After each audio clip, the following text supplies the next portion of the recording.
The hype is over. The influencers have packed up. The headlines have faded.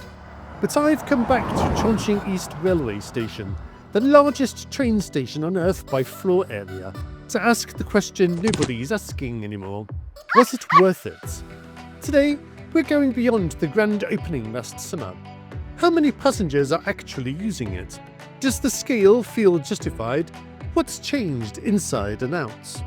From the car park to the departure halls, from ground level to the sky, I'm exploring the environment, amenities, the real foot traffic.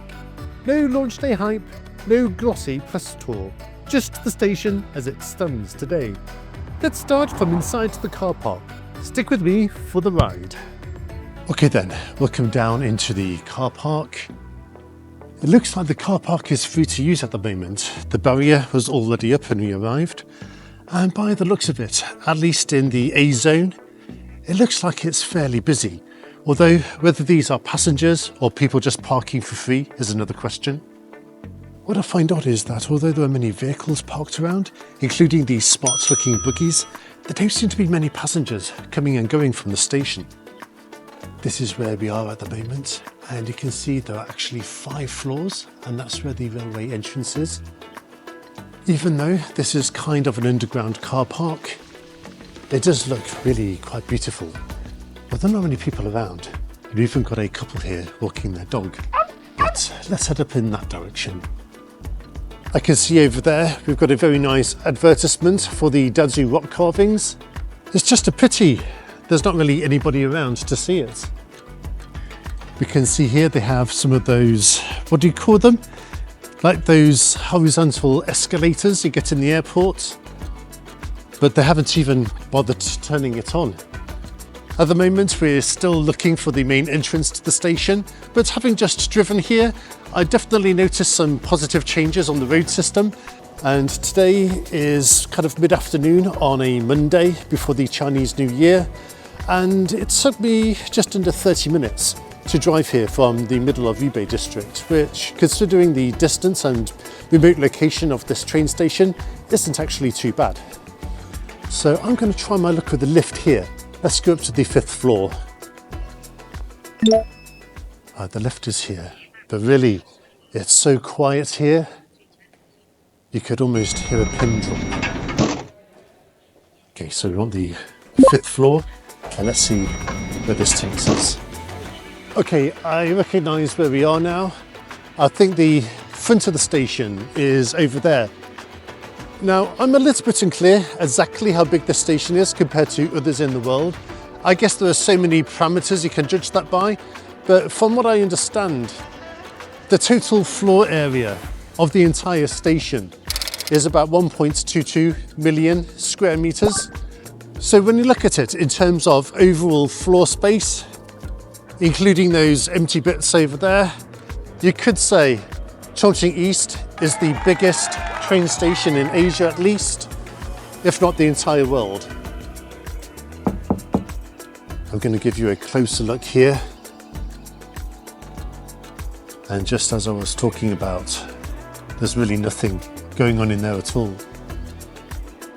I suppose the main architectural feature that I like the most are these tree-like pillars we get. Before we go inside, let's go down here and take a quick look at what the front of the station is like. You know, I've been to many train stations in various countries, not least the United Kingdom, and whenever I take a train over there, you know, the train stations themselves might be very appealing. You know, many of them were built in the Victorian era, but at the same time, they are a bit dilapidated and dirty.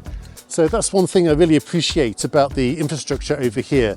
And that is, arguments aside, whether there are enough people using the train station or not, this place is not only visually attractive, it is completely spotless as well. Let's climb up onto here and say a few words about this station. So overall, I love the design of the station and how impeccable it is.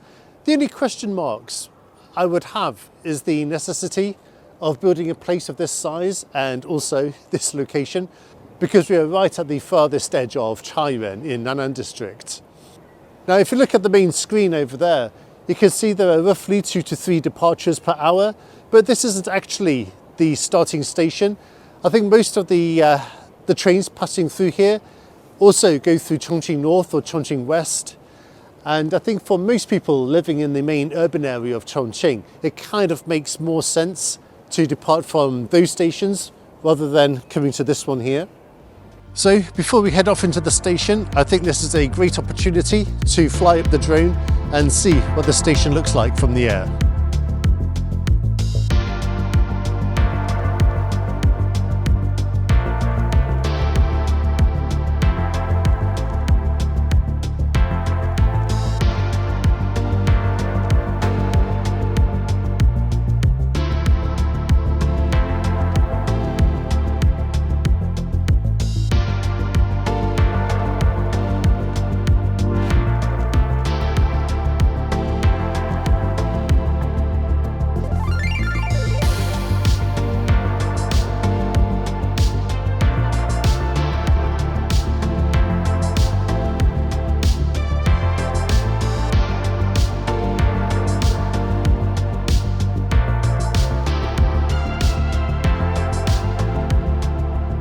So now, here comes the moment of truth.